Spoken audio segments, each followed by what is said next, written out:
All right. My name's Ben. I'm here to talk to you guys about the Omnicell, also known as our drug carts, down here at One Day Surgery. There are some minor things that are a little bit different from the main OR if you find yourself working up there, but for the most part, everything's the same. I'll start off with telling you, obviously, username ID will unlock all of these drawers except for these two, right below these two. Those are narcotic and propofol, so you do need special access and witnessing in order to get into those. But we'll start from the top, go left to right, and then top to bottom here with our bins. So here at One Day Surgery, everything's going to be labeled here that you see. But if you find yourself needing scissors, obviously in this bin, they will stay here. Train and forward monitoring, this is our twitch monitor, also known as, it allows us to measure the depth of paralysis for our patients here at One Day Surgery. It takes a 9-volt battery and uses 2 leads that attach to these electrodes just to measure the depth of paralysis for our patients. We don't use a lot of paralysis down here at One Day Surgery, but if you find yourself in a laparoscopic case, that will be utilized during that. To the right of that is stopcocks. These are used mainly in our TIVA setups or total intravenous anesthetic. We attach these with our extension sets to deliver our propofol. This allows you to pull up more propofol without having to change out this extension set.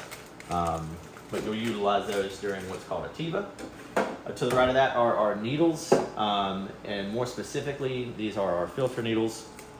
There was some time ago where our fentanyl vials were glass, and they would be used to filter some of those. We still use some glass filter needles for epi and whatnot you may draw up on your own, but that's what they're good for. Bin below that, back to the left, is our 4x4s. These are gauze. You'll notice the thing about these we use most is for our LMAs. We will squirt some lubricant on top of these in order to place on our LMAs. That way when it comes time to use an LMA, it goes down without any resistance. Right of that is called a D-fin. Our D-fins are used with our anesthesia machine. If you pin over here, I'll kind of show you. It's a trap that's used to monitor our end-tidal CO2. Sometimes if using a nasal cannula, the patient has secretions, this suction is one way. If it uses obviously to trap the saliva here, it will need to be changed out because sometimes it can get clogged. If during a case that happens, you can find it there. MDI adapter stands for meter dose inhaler adapter. If your patient has asthma or bronchospasm, you can attach this in line, place your inhaler on top of here, and deliver that dose via inline adapter instead of just spraying it over the patient, which doesn't work as well. Straight sets, these are just essentially an extension of your endotracheal tubes. You'll notice it's an accordion-like device that attaches to the patient's endotracheal tube in your circuit. What that allows you to do if your patient's going prone, or if it's a thyroid case or whatnot and they're up near the airway, it just gives you more of an extension for that tube not to kink. Pigtails. These are our IV extensions. You will take normal saline, attach these, flush it before attaching it to the IV. If for some reason you have to start a second IV, that's what these are here for. You can use those in adaptation with our IV start kits, which are down here. Sometimes you can also find these in this box, but a lot of the times patients here at One Day Surgery come with one IV and that's usually all you need, but if you find yourself in the robot room, a lot of the times we'll start a second one and utilize those for those. Tegaderms, bottom left. These can be used for a multitude of things. Sometimes the surgical field, they'll actually ask for some, but you can use these if you have to retape your IV and whatnot. That's good for using it in that purpose. Tape, a lot of different tape. We have clear tape. We have what they call pink tape. This is usually what we use in standard to tape our endotracheal tubes. And then we have this other Curad tape. It says it's waterproof. Quality for holding the endotracheal tube, this would be your best quality. Most used.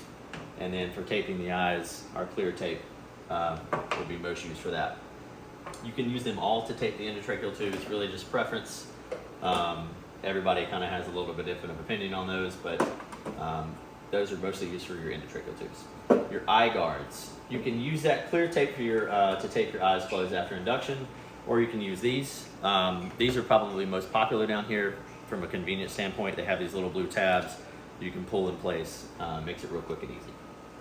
To the right of that are our caps. We have what's called red caps. We use those a lot for our syringes after pulling up our Versed or fentanyl. If we're taking it out in pre-op, take the needle off your syringe, pop a red cap on there. There's some green caps in here, which are for hex caps. These can be used to sterilize your ports on your actual line.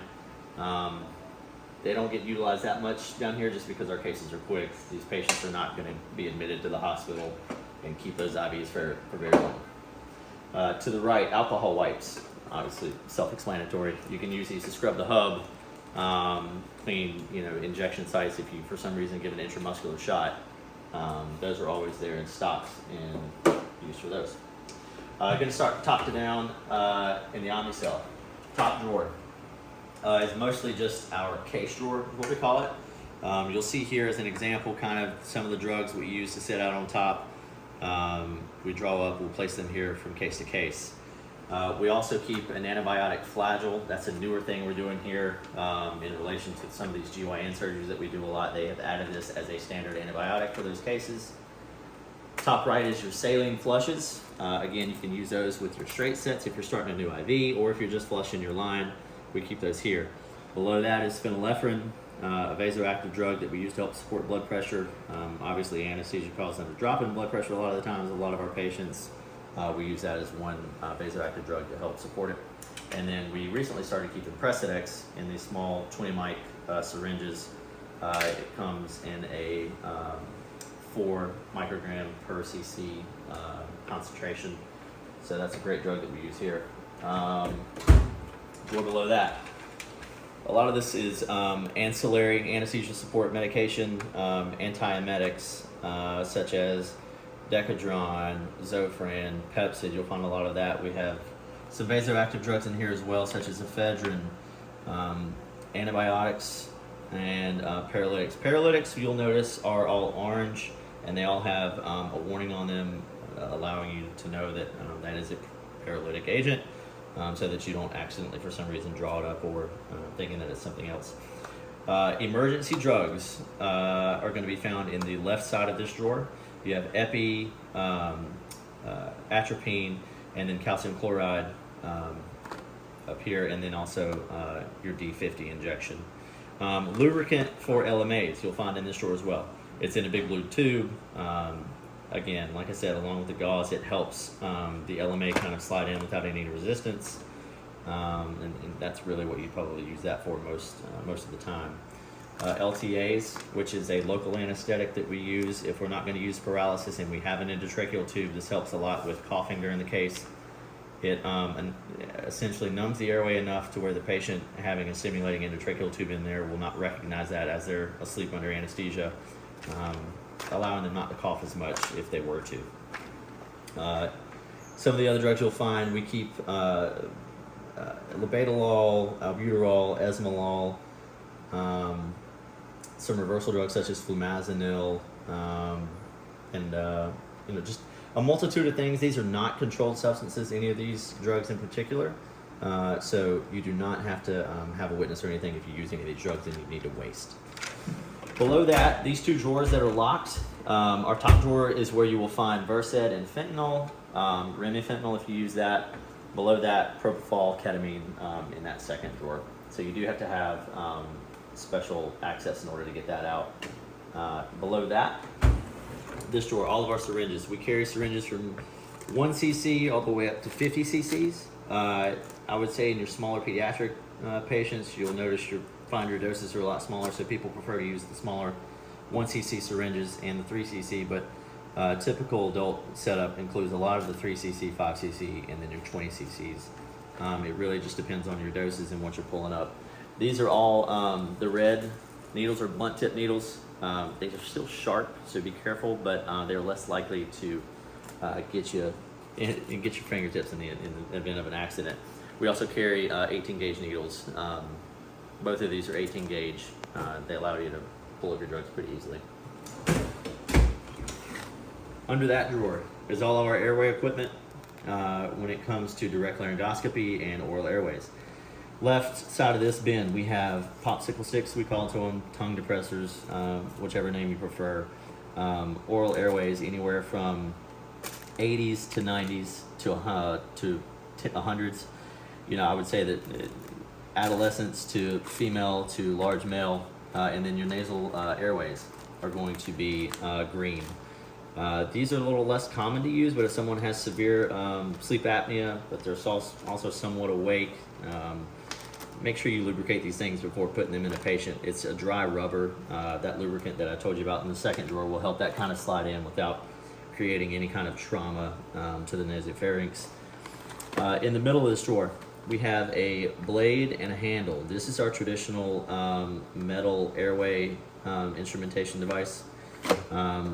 More recently, within the last year, we now have what's called a McGrath, which can be found in this drawer. So this McGrath is a video laryngoscopy tool. It has a battery in it that you can change out and dispose of. Do not throw away this tool. It's expensive. The batteries are not, and they have roughly 200 minutes of life per intubation or per use. And there's a power button, so just make sure to remember to turn it off after you use it. It'll save that battery for a longer life. It's a great tool for, you know, if you have a difficult airway. The blades that go with this thing are in this packaging. Typically, average adult is going to be a McGrath 3. If you have a taller or larger patient, you can advance up to a McGrath 4. Or if you have someone with a known difficult airway, we have what's called the X3 blade. There are some intricacies about this blade in particular that help you access a better view than the other blades. Below that drawer, we have our any suction device, so suction tubing, inline endotracheal suction. If your patient is a smoker and they have a lot of chest congestion and you see some fluids coming out of the endotracheal tube, we use this a lot. Hook it up to our regular suction and inline suction the patient. Have a nasogastric tube or orogastric tube, anywhere from 14 French to 18 French. 18 French being the largest of those. Secondary tubing, if you're given antibiotics such as the flagyl in the top drawer, we keep that, and then we will pigtail that into our main fluid for the patient. And then we have our anesthetic gases here in this drawer. They are liquid. They do not vaporize, obviously, until we put them under pressure and in the machine. Yellow is sevoflurane. Purple is isoflurane. We carry both down here in our vaporizers that you can find over here on this machine, color-coded as they were in the bottle. And there we keep a key in the top. You do need a key. These things are gas-specific so that you don't accidentally plug the yellow into the purple. It will not actually let you do that with the teeth that are on that key. To the left is extra fluids and extra lines. So we have an extra adult line if you're going to start another IV along with the fluid.